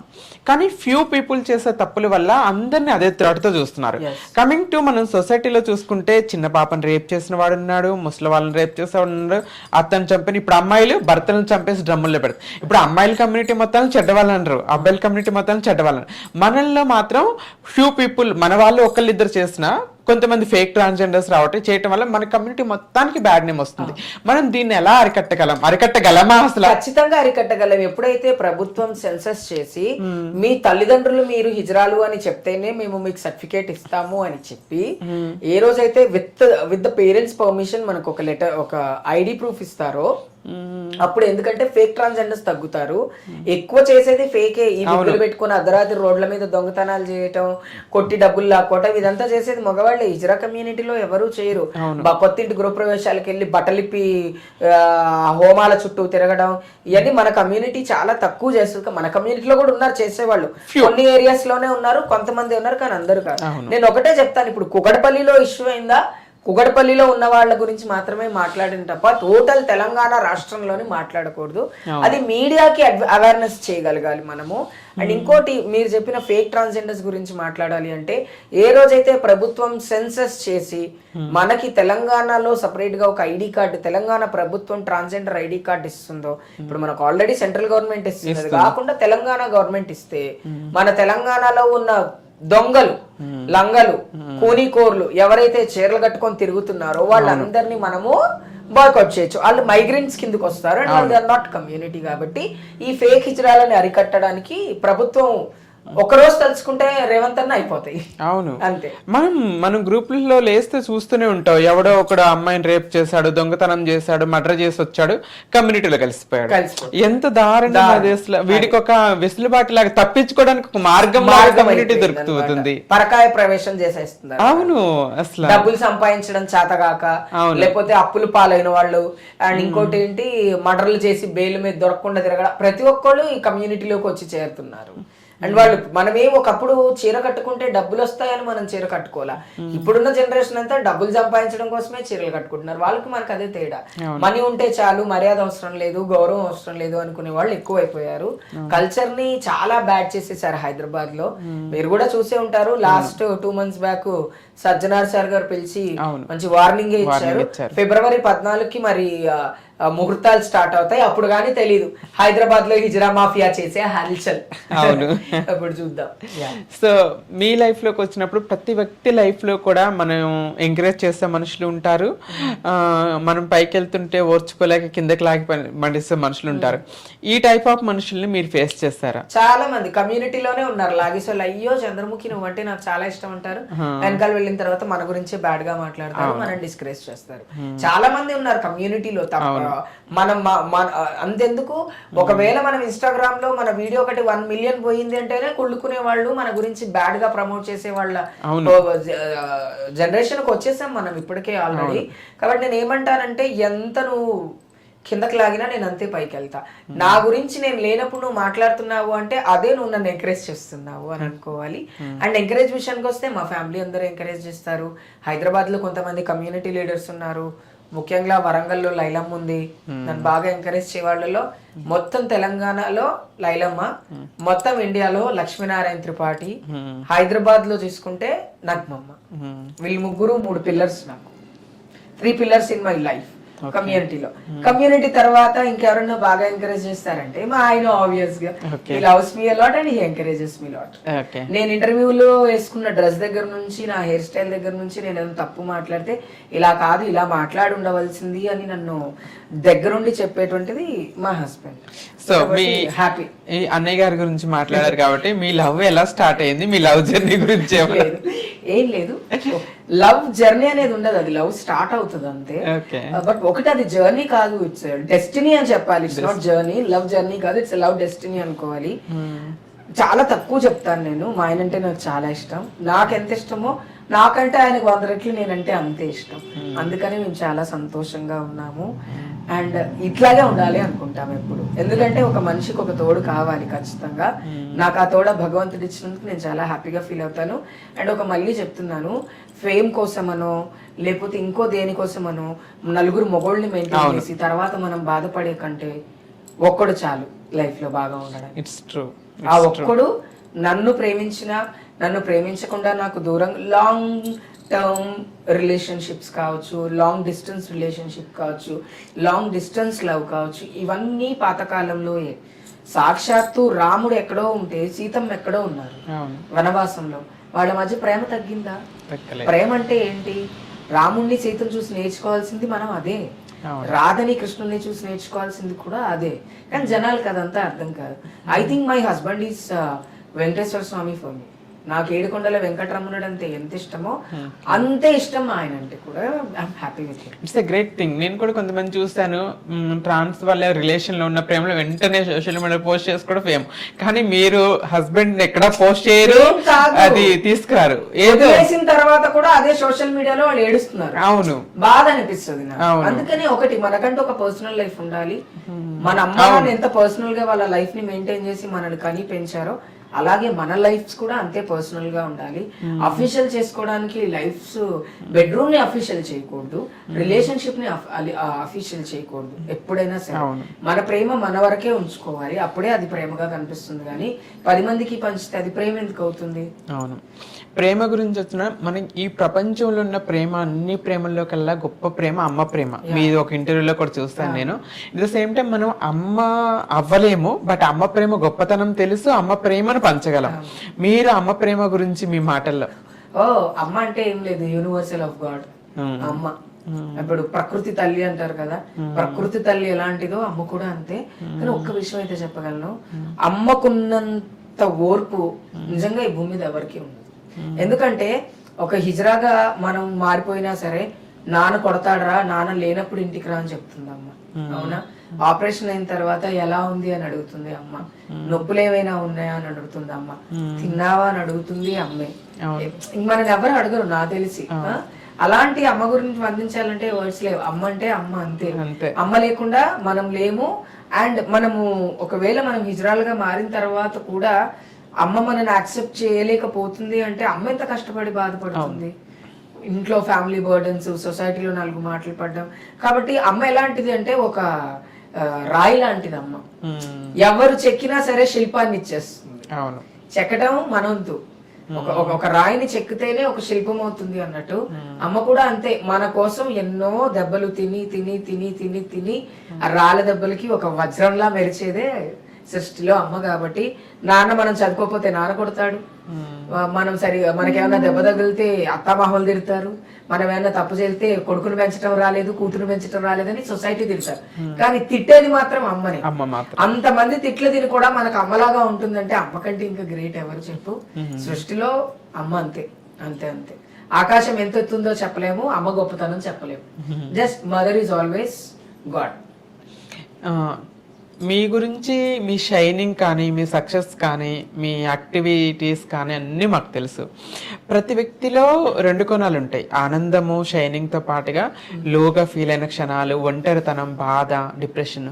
మీ లైఫ్లో మీరు లోగా ఫీల్ అయిన బాగా బాధపడిన ఇన్సిడెంట్స్, చెప్పుకునే ఇన్సిడెంట్స్ కొన్ని. ఫస్ట్ ఆఫ్ ఆల్ ఒకటే, ఫస్ట్ నేను చీర కట్టుకొని నేను సర్జరీకి వెళ్ళేటప్పుడు, నా సర్జరీ జూలై 14th రోజు నా సర్జరీ అయింది. సర్జరీకి వెళ్ళేటప్పుడు నేను ఢిల్లీ వెళ్ళా సర్జరీ చేయించుకోవడం కోసం. అంత పెద్ద సర్జరీ చేయించుకోవడానికి వెళ్తున్నాను, అమ్మకి చెప్పలా, ఎవరికి చెప్పలా, కమ్యూనిటీకే తెలుసు, ఎవరూ లేరు నాతో, ఎవరూ రాలా. కావేరి అని నా కూతురు ఒకటి వచ్చింది, తీసుకొని వెళ్ళింది. ట్రైన్ లో పడుకున్నప్పుడు ఒకటే ఏడుపు. బతికితే ఇంటికి వస్తాం, బతకపోతే అమ్మని చూసి చచ్చిపోతే బాగుండు అనిపించింది ఆ రోజు. ఒకవేళ చచ్చిపోతానేమో, అమ్మకు ఒకసారి కనపడి రావాల్సిన, అమ్మని చూడకుండానే నా ప్రాణం పోతుందేమో, అది అది అన్నిటికంటే ఎక్కువ నేను బాధపడింది అది. అండ్ కమ్యూనిటీలో కూడా చాలా సార్లు క్లాషెస్ వచ్చినప్పుడు కొంచెం బాధపడ్డాను. బట్ ఒకటి, నేను బాధలో ఉన్నప్పుడు నాకు తెలిసింది ఒకటి ఏంటి అంటే దేవుడి ధ్యానం చేసుకోవటం. ఆ ధ్యానంలో నన్ను నేను కాస్త స్ట్రాంగ్ చేసుకోగలుగుతా. అండ్ ఇంకొకళ్ళు ఒక ట్రాన్స్ లీడర్ ఉన్నారు, ఆవిడ నన్ను ఎప్పుడు చిన్నమస్తా అమ్మవారితో పోలిస్తా ఉంటారు అనమాట. వైజయంతి మమ్మీ ఆవిడ ప్రతి సంస్కృతంలో ఉన్నటువంటి పెద్ద పద్యాలు చెప్తూ ఉంటారనమాట. అందులో చంద్రముఖి నామానుకున్న విలువలు చెప్పేవాళ్ళు ఆవిడ. అప్పటి నుంచి మాకు బాగా తెలుసు కాబట్టి అవన్నీ విని కొంచెం నన్ను నేను బూస్ట్ చేసుకుంటుండే కానీ బాధపడ్డాను. అన్నం లేదు ఒక రోజు తినడానికి. 2 రోజులే అవుతుంది నేను చీర కట్టుకొని కమ్యూనిటీలోకి వచ్చి. ఓ రోజంతా ఫాస్టింగ్ ఉన్నా, ఆకలి అవుతుంది. పల్లవి అని ఒక అక్క ఉంటది ట్రాన్స్, అక్క ఆకలేస్తుంది అక్క, అన్నం తినలేదు నిన్నటి నుంచి అంటే, ఎందుకంటే రాత్రి డబ్బులు రాలేదు అక్క, వేరే వాళ్ళు మార్కెట్ అడిగేశారు, 15 రూపాయలు లేవు, అప్పుడు 15 రూపాయలే మీల్స్.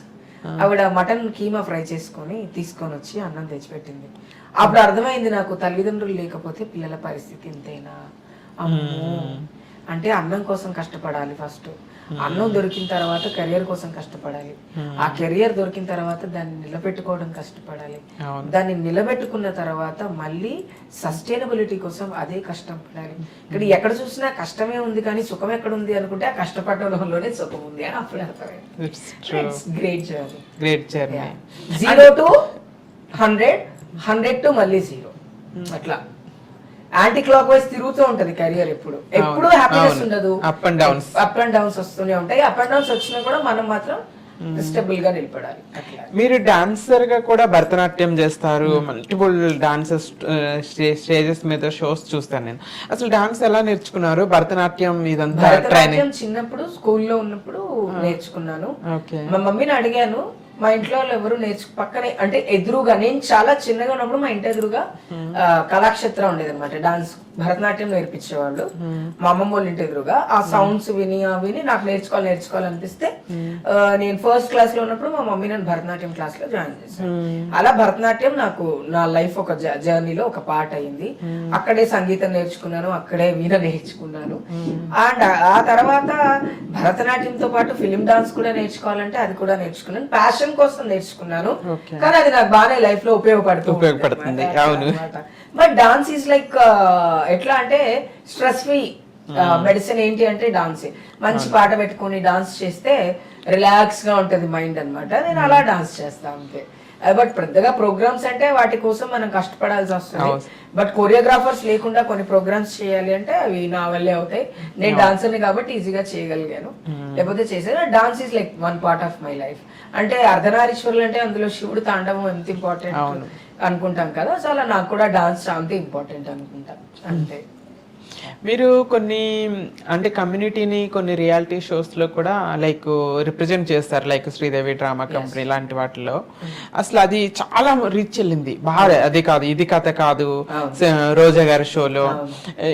ఇవి ఎలా అప్రోచ్ అయ్యారు? వీటి వల్ల సొసైటీ నుండి మీకు ఏమైనా అప్రిషియేషన్స్ వచ్చాయి? చాలా. అప్పుడు బతుకు జట్కా బండి చేసినప్పుడు అసలు ట్రాన్స్ కమ్యూనిటీ వాళ్ళకి ప్రాబ్లమ్స్ ఉంటాయని 2016-17 లో ఎవరికి తెలియదు. మొగుళ్ళు వదిలేస్తారని ఇలాంటివి ఏవి తెలియదు అనమాట. వీళ్ళు పెళ్లిళ్ళు చేసుకుంటారని ఇవేవి తెలియకుండా ఉన్నప్పుడే అంటే కమ్యూనిటీలో ఉన్నటువంటి ప్రాబ్లమ్స్ ని సొసైటీ మెయిన్ స్ట్రీమింగ్ లోకి తీసుకురావడం కోసం రోజా గారితో చేశాను, జీవిత గారితో చేశాను నేను బతుకు జట్కా బండి. 4 ఎపిసోడ్స్ చేశాం. ఆ తర్వాత శ్రీదేవి డ్రామా కంపెనీలో ట్రాన్స్ విమెన్ గా అసలు ఎలా సస్టైన్ అవుతాము, మాత పూజ ఎలా ఉంటది, ఇవన్నీ కమ్యూనిటీ గురించి చెప్పేటప్పుడు సొసైటీ చాలా బాగా యాక్సెప్ట్ చేస్తారు. చాలా మంచి అప్రిషియేషన్ వచ్చింది నాకు. ఇంద్రజ గారు కావచ్చు, తలపైన తారక రత్న సార్ గారు కావచ్చు, వీళ్ళందరూ నన్ను చాలా అప్రిషియేట్ చేశారు.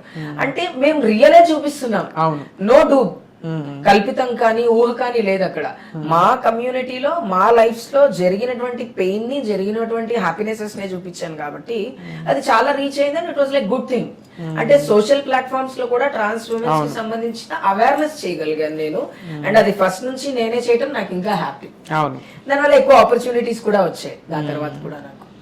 Very nice, great journey. యాక్చువల్గా మీ జర్నీ చాలా మందికి ఇన్స్పిరేషన్గా ఉంటుంది.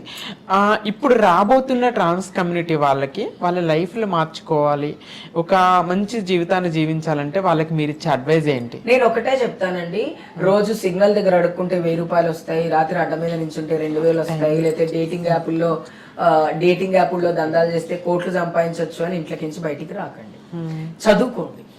మీ తల్లిదండ్రులతో పోట్లాడి మీరు చదువుకొని మీ సర్టిఫికేట్స్ తీసుకొని మీరు ఒక ఉద్యోగం చేసుకుంటూ మీ తల్లిదండ్రులతో మీరు ఉండాలి. అంతే తప్ప ఈ హిజరా మాఫియా లోపలికి వచ్చి అందరూ చెడ్డ గురువులు అని నేను అన్నాను, కానీ చెడ్డ గురువులు ఎక్కువ ఉన్నారు. మంచి చోట చెడు ఉంటుందంటారు, చెడు కూడా ఉంది. కాబట్టి మీ తల్లిదండ్రులతో పోట్లాడి మీ తల్లిదండ్రులను ఒప్పించి మీరు చదువుకోండి తప్ప, లేకపోతే ఈ సెక్స్ వర్క్ అనో లేకపోతే బెగ్గింగ్ మాఫియాలను దీంట్లో రాకుండా ఉండండి.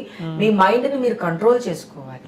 అంటే ఏంటి అంటే, నాకు మగవాడిని చూస్తే ఫీలింగ్స్ కలుగుతున్నాయి అక్క ఎక్కువ అని నాకు ఇన్స్టాగ్రామ్ లో చాలా మంది పిల్లలు పెడతారు. నీ ఫీలింగ్స్ ని నువ్వు కంట్రోల్ చేసుకోకపోతే ఇంకెందుకు హ్యూమన్ అవ్వడం?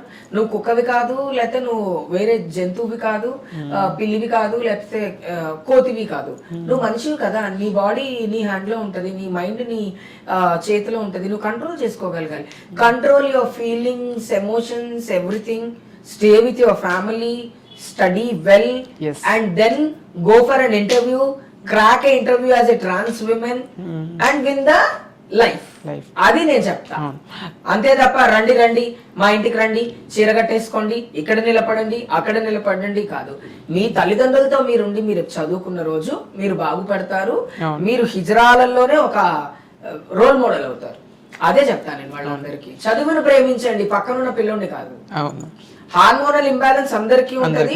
ఆడపిల్లలాగా ప్రవర్తించాలి అనేది ఒక బ్యాలెన్స్ అయితే, సెక్షువల్ ప్రాబ్లం ఇంకొకటి కదా. హార్మోనల్ ఇంబ్యాలెన్స్ లో సెక్స్ చేయాలి అనిపిస్తుంది, కంట్రోల్ చేయగలగాలి. దాన్ని కంట్రోల్ చేసుకోకపోతే రోజు ఒకరితో సెక్స్ చేస్తే వచ్చే ప్రాబ్లమ్స్, హెల్త్ ఇష్యూస్ చాలా ఉంటాయి. కాబట్టి మనం ఆడపిల్లలాగా ఉండాలి అనుకోవడమే మన డిసార్డర్, అంతే తప్ప సెక్స్ వర్క్ చేయాలనేది మన డిసార్డర్ కాదు. It's based on our life style. So sex work ఎక్కువ మన మైండ్ మీద కంట్రోల్ లేకపోవడం వల్లే కమ్యూనిటీ బ్యాడ్ దోవ పడుతుంది. అండ్ కొంతమంది హిజ్రా మాఫియా వాళ్ళు కోట్లు సంపాదిస్తున్నారు. It's true.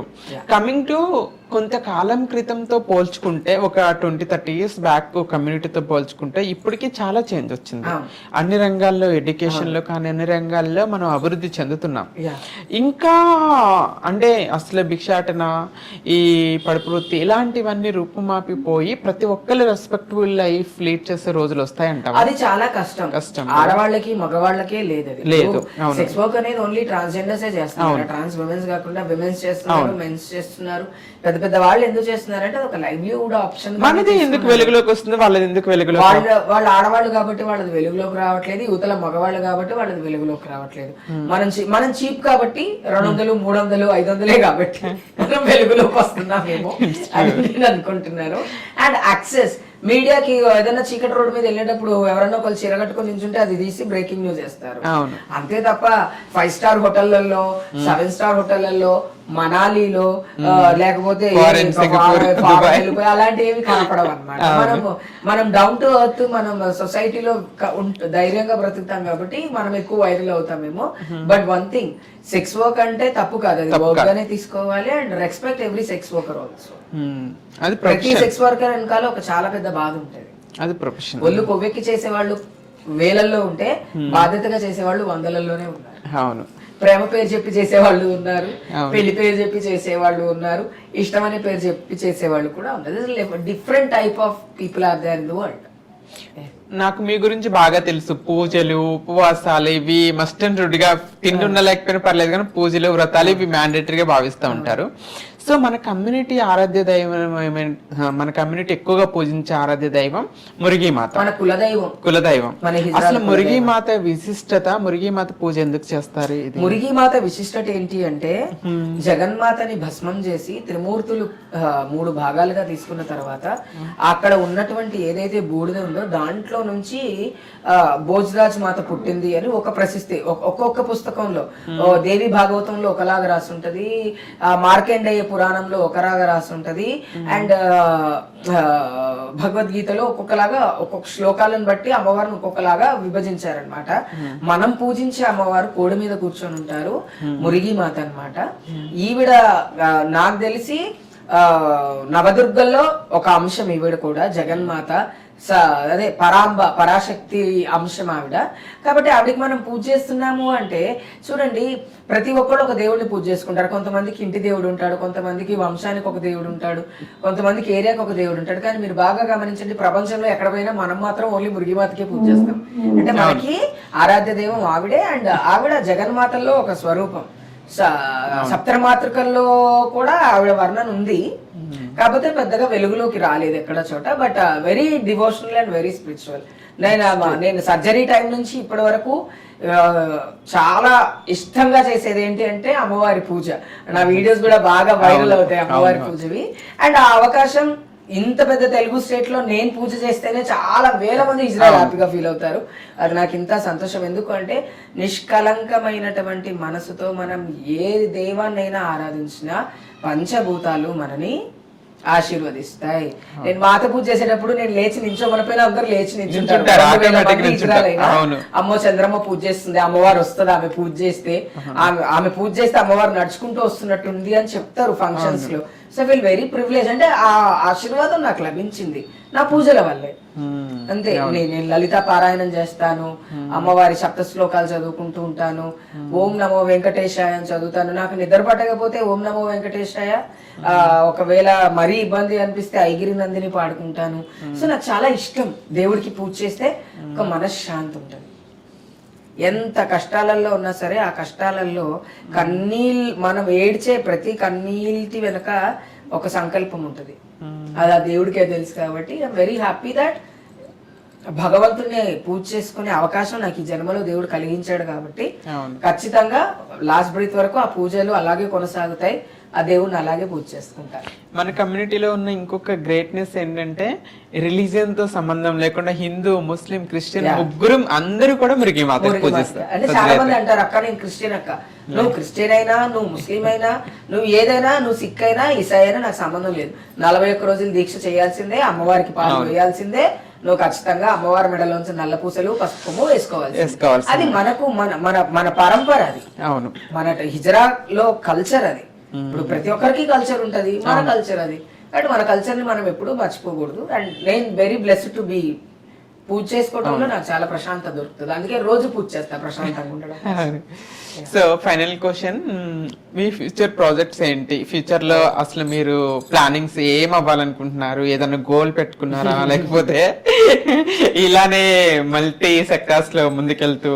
యాక్చువల్లీ ఏం లేదు, అన్ని పనులు చేసుకుంటూనే ఫ్యూచర్ లో ఒక మంచి సినిమా తీయాలనుకుంటున్నాను. ఈ 2026 లో ఖచ్చితంగా డైరెక్టర్ అవ్వాలనుకుంటున్నా. ఈ ఇయర్ తీసుకున్నటువంటి రెజల్యూషన్ అన్నమాట, want to be A director. So working on it, hard గా వర్క్ చేస్తున్నాను. డైరెక్షన్ అంటే ప్రతి ఒక్కళ్ళు చేసేస్తారులే కాదు. మన లైఫ్ లో మనం చేసే ప్రతిదీ డైరెక్షన్. మనకు తెలియకుండా పొద్దున ఏం వంట చేయాలో కూడా మనమే డైరెక్షన్ చేసుకోగలుగుతాం. Human life cycling is direction. కాబట్టి నేను అట్లాంటిది ఒక మంచి సినిమా చేయాలి అనుకుంటున్నాను. ఒక 2-3 సినిమాలు కూడా చేస్తున్నాను. అవి కూడా పట్టాలెక్కే అవకాశం ఉంది. థియేటర్స్ లో 2027 లో బిగ్ స్క్రీన్ మీద మళ్ళీ, ఎందుకంటే 25 లో నన్ను నేను చూసుకున్నాను 2 సార్లు, ఈ 26 లో కూడా ఒకసారి చూసుకున్నాము అంటే మనం కూడా పనిచేస్తున్నాము అన్నటువంటి తృప్తి మనకు ఉంటుంది. అలా అనమాట. అండ్ వీటన్నిటిని పక్కన పెడితే ఈ ఇయర్ మాత్రం ఒక మంచి సినిమా చేయాలి అనుకుంటున్నాను. దాని మీద బాగా ఫోకస్ చేస్తున్నాను. Good going. ఏ రంగంలో లేదు అనిపించుకోకుండా డైరెక్షన్ లో కూడా మేము ఉండగలమని ప్రూవ్ చేయడానికి రాబోతుంది మా వదిన. ఆల్ ది వెరీ బెస్ట్ ఈ ప్రాజెక్ట్ కి. మీరు డైరెక్టర్ గా కూడా సూపర్ సక్సెస్ అయ్యి, మీ దగ్గర మీరు ఎవరైనా మంచి ప్రొడ్యూసర్స్ ఉంటే ప్లీజ్ కాంటాక్ట్ మీ. మా మీద నమ్మకంతో మమ్మల్ని ప్రొడ్యూసర్స్ కావాలి. కథ రెడీగానే ఉంది.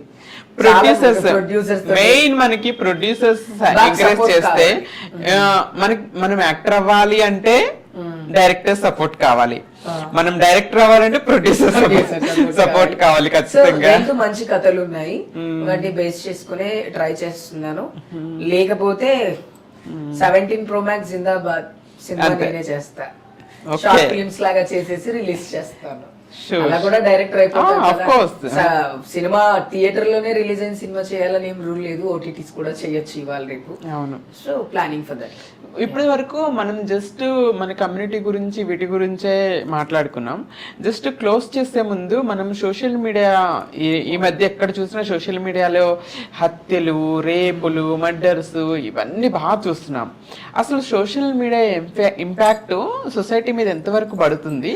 తల్లికి బిడ్డకి దూరం, తండ్రికి బిడ్డకి దూరం, అన్నా చెల్లెళ్ళకి దూరంగా, అండ్ సొసైటీలో ఏం జరిగినా సరే చేతిలో ఫోన్ ఉంటే చాలు అనుకునేంత దరిద్రానికి దిగజారిపోయాం సోషల్ మీడియా వల్ల మనం అనుకోవాలి. ఒకప్పుడు మా అమ్మని వెళ్ళి నేనే విజయవాడలో ఉద్యోగం చేస్తున్నా, నెలకు ఒకరోజు సెలవు వస్తే పరిగెత్తుకొని వచ్చి అమ్మని చూసి అమ్మతో మాట్లాడి వెళ్తుంది. ఇప్పుడు ఏముంది, వీడియో కాల్ చేస్తే సరిపోతుంది. సో ఏమైపోయిందంటే బద్ధకం పెరిగిపోయింది. ఆన్లైన్ కూరగాయలు కొనుక్కోవడానికి కూడా ఆన్లైన్ అయిపోయింది. ప్రతిదీ సోషల్ మీడియాలో ఒక డిఫరెంట్ గా మనం ఏదో ముందుకు వచ్చేసాము, 2026లో ఉన్నాము, జెంటిక్ అని అదని ఇదని అంటున్నారు. కానీ బద్ధకంగా తయారయ్యి, బద్ధకస్తులు తయారయ్యి ఎందుకు పనికి రాకుండా అయిపోతున్నాం ఈ సోషల్ మీడియాస్ వల్ల. సోషల్ మీడియాలో ఏది మంచో అది మాత్రమే కనపడితే బాగుంటది, కానీ మంచి కంటే చెడు ఎక్కువ కనపడుతుంది. ఇదే సోషల్ మీడియాలో ఒకళ్ళొకరు తిట్టుకుంటున్నారు. 100 వీడియోలు పెడితే 200 వీడియోలు పెడుతుంది. ఒక్కొక్కళ్ళు ఒక్కొక్కలాగా. సోషల్ మీడియాలో ఆల్గరిథం అనేది డెవలప్ అయ్యి ఓన్లీ కొన్ని టాపిక్స్ మీద మాత్రమే మాట్లాడితే ఆ వీడియోస్ ని ఓకే చేస్తాము అని ఎప్పుడైతే చెప్తారో అప్పటి వరకు ఈ సోషల్ మీడియా వల్ల సొసైటీకి లాసే తప్ప లాభం లేదు. సో నేను అదే ఏ సోషల్ మీడియా యాప్స్ లైనా ఆల్గరిథం గట్టిగా డెవలప్ చేసి ఈ హార్మ్ఫుల్ కావచ్చు, లేకపోతే సెక్షువల్ అబ్యూస్ కావచ్చు, లేకపోతే కొన్ని ఏవైతే సెన్సిటివ్ టాపిక్స్ ఉంటాయో ఆ టాపిక్స్ అనేవి లేకుండా, ఆ టాపిక్స్ వీడియోస్ కానీ ఏవి పెట్టినా పోస్టులు కాకుండా ఉంటే సొసైటీ కొంత బాగుపడుతుందేమో అని నేను అనుకుంటున్నాను. బట్ సోషల్ మీడియా వల్ల బాగుపడ్డ వాళ్ళు 10 మంది అయితే నాశనం అయిపోయిన వాళ్ళు 10 కోట్ల మంది ఉన్నారు. సో ఫైనల్ గా వెళ్లే ముందు మీ పేరు గురించి రహస్యం అంటే మీ పేరులోనే చాలా పవర్ ఉంది. చంద్రముఖి అనగా నా పేరులోనే వైబ్రేషన్స్ అన్నట్టుగా పవర్ ఉంటుంది మీ పేరులో. చంద్రముఖి అనే పేరు మీకు సూట్ అవుతుందని ఎవరు సెలెక్ట్ చేశారు? అసలు పేరు శ్రీకాంత్, క్లాస్మేట్. ఫ్రెండ్ శ్రీకాంత్ వాళ్ళ మదర్ అంజలి అమ్మ. ఒక రోజు అమ్మవారి గెటప్ వేసుకున్నా. చాలా చిన్నగా ఉన్నాను అప్పుడు. వైఎస్ రాజశేఖర రెడ్డి గారు చనిపోయిన ఇయర్ వినాయక చవితి అప్పుడు. అమ్మవారి గెటప్ వేసుకొని మంచిగా మెరూన్ కలర్ శారీ కట్టుకుని అమ్మవారి సాంగ్ ఒకటి పర్ఫార్మ్ చేశా స్టేజ్ మీద. పర్ఫార్మ్ చేసినప్పుడు ఆవిడ చంద్రముఖి అని పిలిచింది నన్ను. ఆవిడ పెట్టిన పేరే చంద్రముఖి. అండ్ ఆవిడ ఏ ముహూర్తాన్ని పేరు పెట్టారో తెలియదు కానీ చంద్రముఖి అంటే చందమామ లాగా అందంగా ఉన్న మనిషి అంటారు, కానీ బహుశా నేను అందంగా లేను. కాకపోతే ఎగ్దమ్ రజనీకాంత్ సినిమాలో చంద్రముఖి ఎంత పవర్ఫుల్ లో నేను అంతే పవర్ఫుల్ గా వర్క్ చేస్తా. ఆ డెవిల్ ఆరగెన్స్ ఇదంతా ఉంటది.